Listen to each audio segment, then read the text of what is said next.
10 seconds. In 10 seconds, light travels more than 3 million kilometers. In 10 seconds, over 5,000 hours of content are uploaded to YouTube. And in under 10 seconds, Usain Bolt can run 100 meters.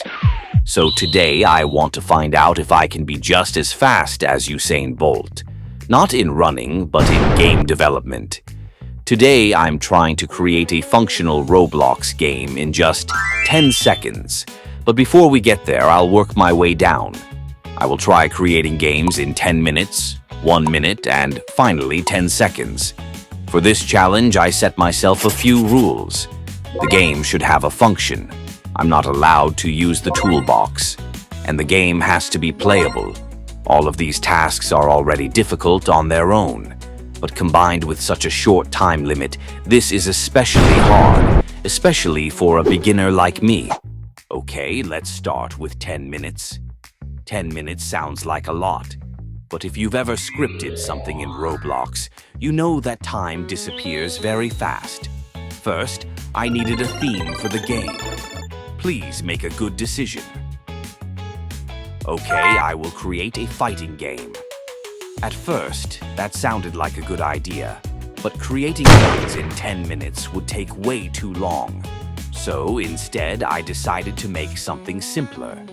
The timer starts the moment I place the very first object. 10 minutes. For my idea, I needed a skin, so I started by using my own. 3, 2, 1. My goal was simple. I wanted to create an NPC that follows the player, and if it touches you, you die. So I started scripting the NPC, but very quickly I ran into a problem. The script alone took me 6 minutes.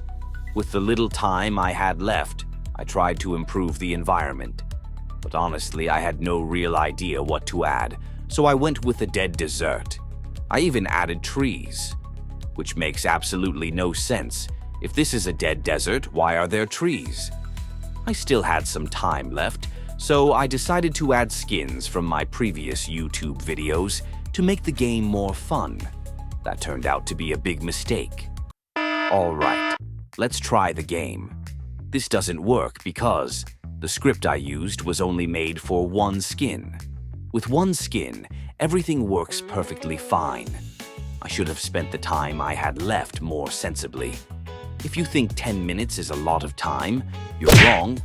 But considering the time limit, the result honestly looks okay. Next up is the 1 minute challenge. Okay, I will create a game with falling tiles. I think this is possible. The timer starts. The first thing I had to do was scripting. And right away, this became extremely challenging. I tried to script as fast as possible. And just to be clear, I tried this many times before. When I was finally done, I started duplicating the parts as fast as I could, but somehow the timer didn't ring. And I remember thinking, why does 1 minute suddenly feel so long? So I kept duplicating parts even longer. To be precise, the actual game would normally be much smaller. There would also be a base plate. But honestly, that doesn't really matter.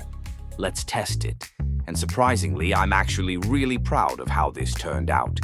I expected it to be much worse. Now comes the final boss. Creating a game in 10 seconds.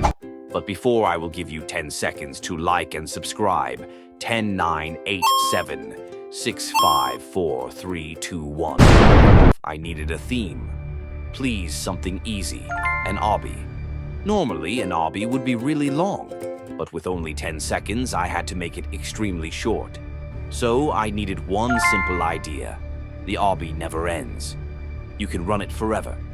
Alright, let's do it. 10 seconds. This took me many tries. It felt like Geometry Dash. You fail, restart, and try again as fast as possible. I placed blocks, added some particles, and moved as fast as I could. This is the final result. And in the end, I think it's safe to say this.